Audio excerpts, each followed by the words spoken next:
반갑습니다. 6월 20일 토요일 큐티 스케치 시간입니다. 오늘 본문은 신명기 33장 1절부터 17절까지의 말씀입니다. 오늘 본문은 이렇게 시작합니다. 하나님의 사람 모세가 죽기 전에 이스라엘 자손을 위하여 축복함이 이러하니라. 32장까지 모세의 노래, 모세가 가르친 노래, 여호수아와 함께 가르쳤죠. 그 내용이 뭐라 그랬습니까? 하나님이 어떤 분이신지를 노래했고 이스라엘의 죄, 연약을 노래했고 또 그들을 시키는 하나님에 대해서 노래하고 기억하도록 했습니다. 그런데 내용의 그 강조점은 참 부정적인 견해예요. 너희들이 결국은 풍요할 때, 편안할 때 나를 떠날 것이다, 버릴 것이다, 배신할 것이다. 너희들은 다른 우상을 찾을 것이다. 하나님 안타까워하는 모습을 노래하고 기억하라고 말씀하셨죠. 왠지 부정적인 그런 말씀을 하셨습니다. 그러나 이 마지막에 이 모세가 간절히 축복합니다. 하나님의 마음이고 모세의 마음이에요. 모세의 본심이죠. 당연하죠. 복받기를 원해요. 이스라엘 백성들. 어떻게 축복하느냐.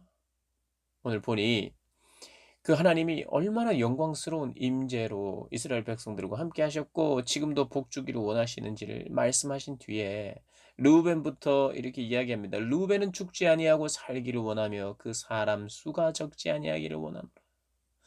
르우벤에게는 굉장히 어떤 놀라운 축복을 하기보다는 사람이 끊어지지 않기를, 적어지지 않기를.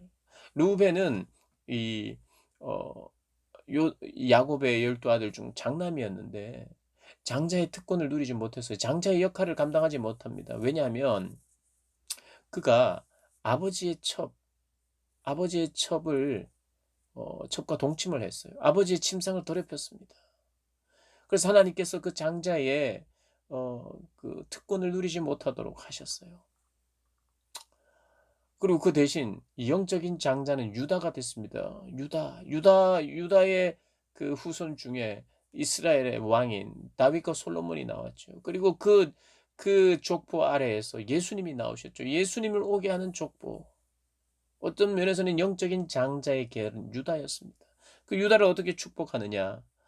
여호와여 유다의 음성을 들으시고 그의 백성에게로 인도하시오며 그의 손으로 자기를 위하여 싸우게 하시고 주께서 도우사 그가 그 대적을 치게 하시기를 원하나이다.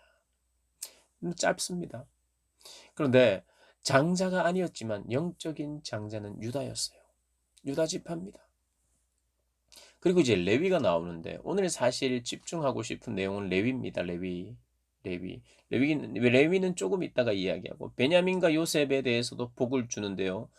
축복의 기도를 하는데 베냐민은 여호와의 사랑을 입은 자는 그 곁에 안전히 살리로다. 여호와께서 그를 날이 마치도록 보호하시고 그를 자기 어깨 사이에 있게 하시리로다. 요셉에 대하여는 하면서 또 요셉을 축복합니다. 오늘은 다 다루기는 힘들고 레위 지파를 좀 묵상하기를 원하는데 묵상에 도움이 되는 팁을 좀 설명하겠습니다. 레위는 어, 처음에 야곱의 아들로서 레위는요 시므온과 함께 레위는 굉장히 난폭한 칼을 휘둘렀다 이렇게 이야기합니다. 그게 이제 창세기 29장 33절 34절에 나오는데 동생 디나의 강간 사건 때문에 세겜의 추장의 아들이 강간해 버렸어요. 디나를. 자기 여동생인데. 그래서 그것이 너무 화가 나가지고 물론 그 세겜의 추장이 직접 와가지고 그 딸을 우리에게 달라 결혼하자. 그래서 정말 이 결혼에 합당한 모든 예물과 대우를 하겠다. 그런데 이 동생들은 아니 오빠들은 너무 화가 났어요. 그래서 그것을 받아들인 그 조건을 알겠다. 그러면서 너희가 할례를 받아야만 결혼이 가능하다. 그래요. 할례를 다 받았습니다. 세겜성 사람들이. 그런데 3일 후에 가장 할례를 받고 가장 힘들고 아플 때 약간은 비겁하게 가서 완전히 몰살을 시켜버립니다. 그래서 그것은 난폭한 칼을 휘둘렀다고 하나님께서 말씀하시는 거예요. 시몬과 레위.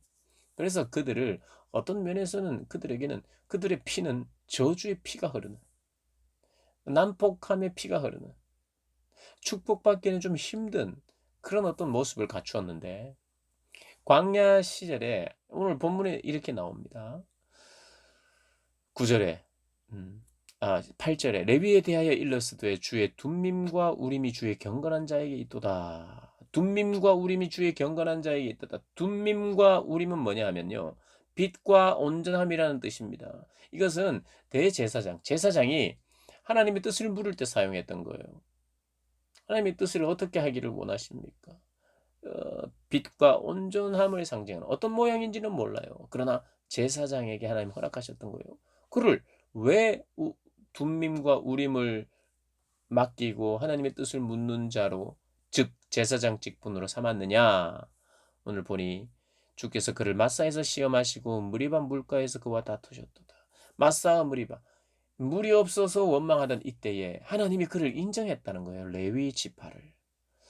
모르긴 해도 하나님의 마음에 흡족한 그런 태도를 취했던 것 같아요. 하나님께 순종하는 그런 모습이 있었던 것 같아요. 그래서 하나님이 칭찬하는 것입니다. 그리고 9절에 그는 그의 부모에게 대하여 이르기를 내가 그들을 보지 못하였다 하며 그의 형제들을 인정하지 아니하며 그의 자녀를 알지 아니하는 것은 주의 말씀을 준행하고 주의 언약을 지킴으로 말미암음이로다. 이게 무슨 말이냐 하면요.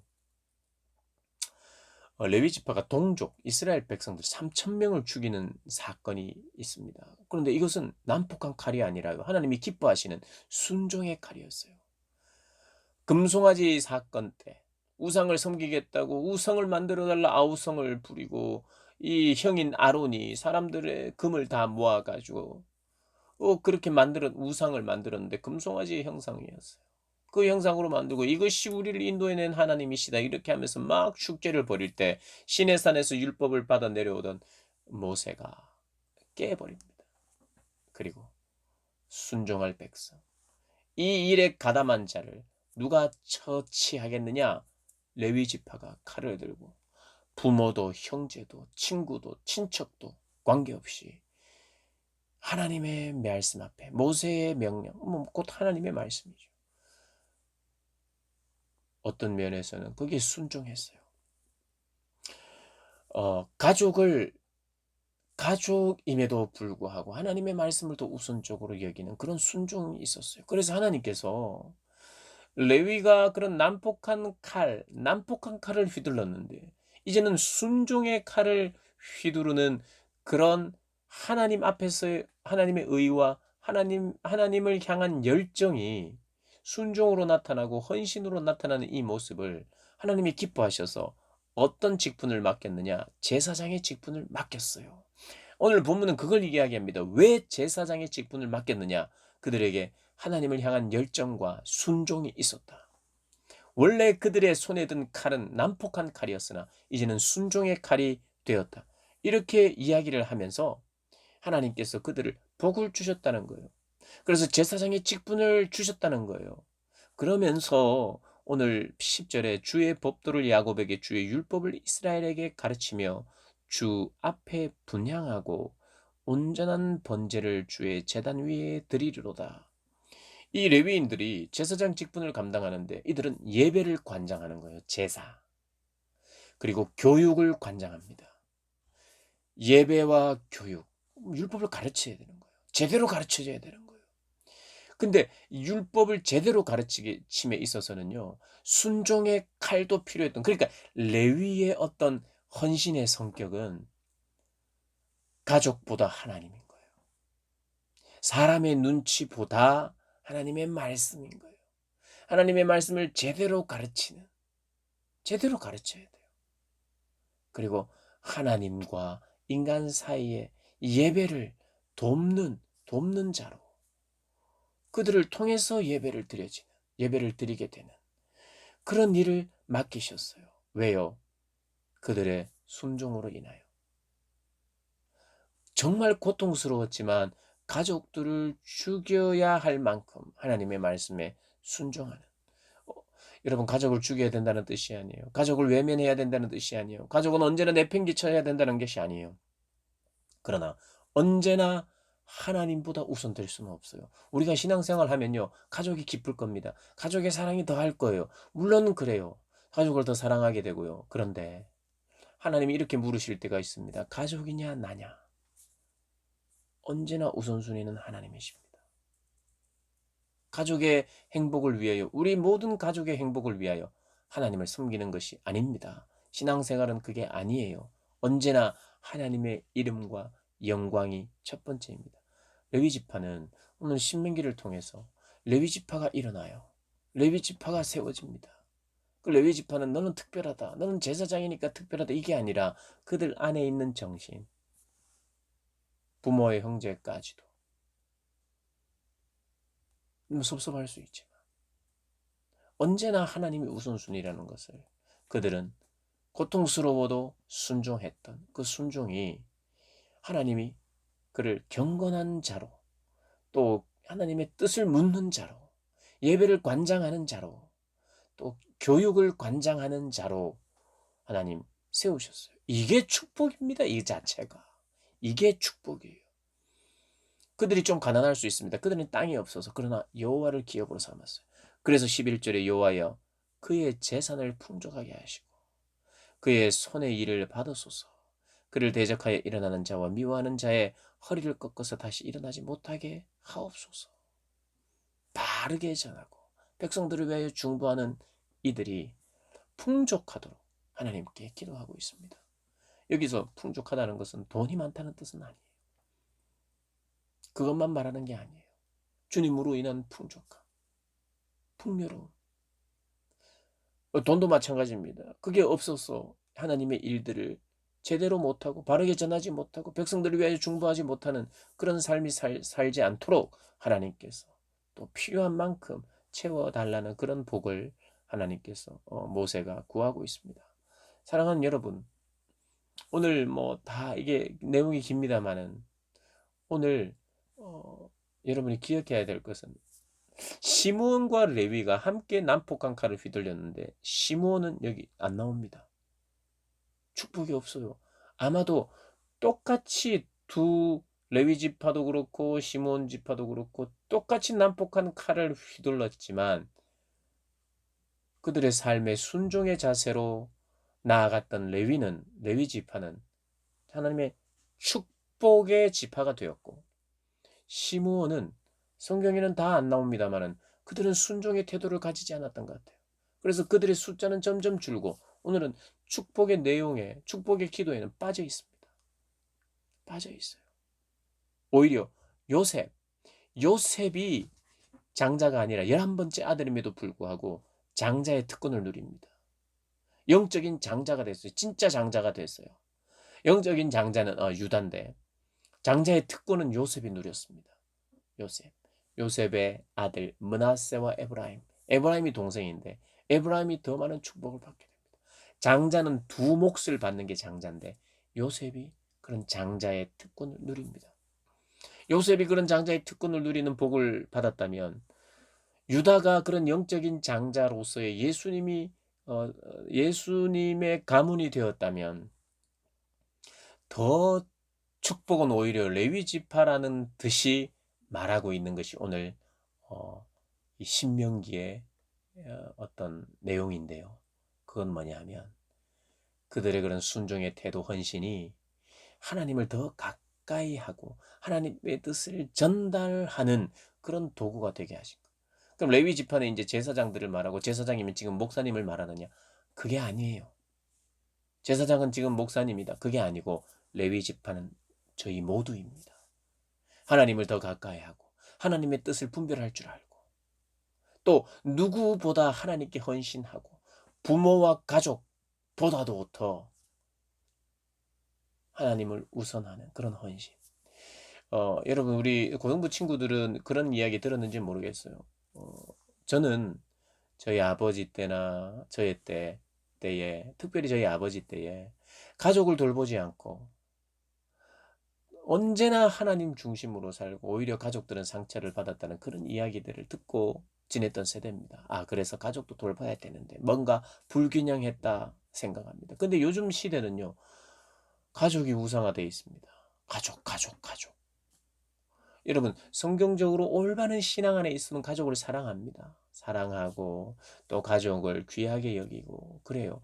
옛날에 어떤 우리 어르신들은 좀 그것도 가부장적이고 또 권위적이기도 해서 또 가족들, 자녀들에게 또 사랑을 잘 표현 못하기도 했던 그런 어른들이 있었어요. 그리고 하나님의 일을 우선하기 위해서는 오늘 본문처럼 '아 그래 가족은 언제나 자선이다.'